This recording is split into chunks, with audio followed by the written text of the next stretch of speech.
because the barbershop industry, I don't think there will be a time where it's just gonna fly away or end. The barbershop industry, it's only growing, and we It's all only seen growing. how much it's grown, right? So like it kind of came down, like I said, because we're barbers.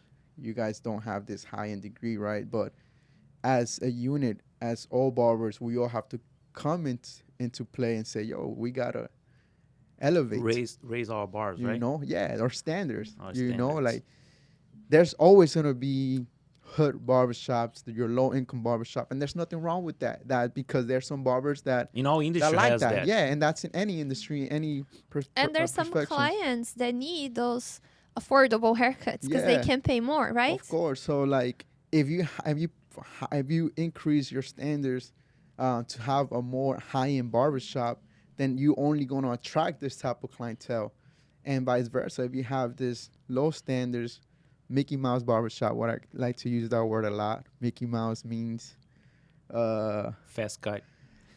just cheap. Cheap, yeah. Mickey Mouse. But yeah, so you get two different opinions, right? So like, I will personally, I would obviously rather, we would all rather have get paid more, right? So I would want to have a more high barbershop, and I think that's where the industry is lacking on where like we kind of tend to forget that the barbershop industry back in the days was a higher standard, and through the years it kind of went down to where like everybody can just be a barbershop, a barber, and just kind of cut how you want to cut, how the industry or the atmosphere how you want to make it feel. And so sometimes you walk into a shop and they playing crazy music, people on the That's true. back rapping, being loud. It's not a family orientated atmosphere. So obviously we will get labeled as, if you're a barber, you're nobody. People label. But in terms of the society, the way the society sees us, they sees us not, the way they used to see us 10 years ago, it was just to be like, oh, you're a barber. Yeah. But now the society, I'm not seeing like barber to barber because you understand more deep into our industry, but the society sees us like more like artists. You know Yeah. what I'm saying? They see more like we are able to do more for the community. We are able to, being more professional. They seeing us as a professional now. I The think society they're accepting accept. They're professions. accepting. Let's say tattoo artists. They are usually labeled at It's a criminal. Drug addict, criminal, drug criminals and stuff. addict. They used to be labeled That goes for really. barbering too. Barbers. Mhm. That's what I'm saying. Barbers were also labeled as uneducated people, losers. Look, like you didn't go to college, you Yeah. didn't do anything with your life. Now you're a barber.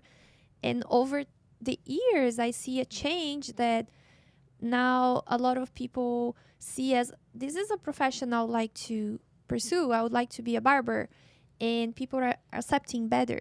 And I think the society don't realize how much money a barber can make. They judge that barbers don't make money. Yeah. Yes, they do make a lot of money if they want to. If they want to. If they Yeah. want to, you can make $10,000-$15,000 a month cutting If hair, you are- or even more. If you are willing to put in the work, right? Yes. Right. As you 100%. said, raise the standards. Right. There's an amazing story here. Someone, a client, not a client, a barber shared with me this story 5 years ago, right?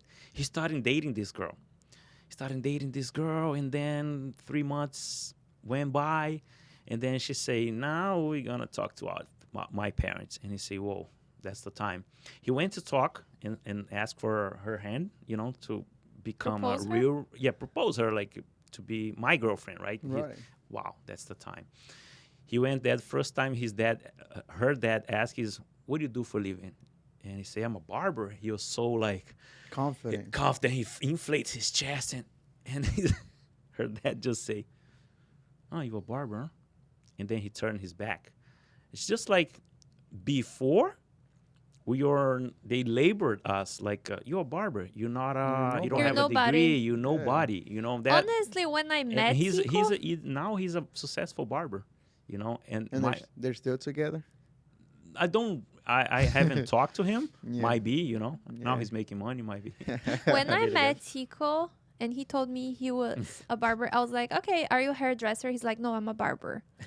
And then I was like, okay, whatever. He's a barber. I had no idea that this industry could be so good for someone to have a career Of at course. being a barber. I was like, okay, he What didn't, made you feel that way? Like, oh, okay. because of the things my parents put in my head. The standards that You she gotta was study, you raised gotta go to college, you gotta be somebody, Have a degree. have a degree. And then Tico didn't have a degree, and Tico didn't have the I have same my degree in life. experiences. education Yeah. that I had. Yeah. And in the beginning, I was like, oh, whatever. And then I saw that at the time he had the BMW. And then I was like, oh, he has a BMW, so he's making money cutting hair. It's not that bad.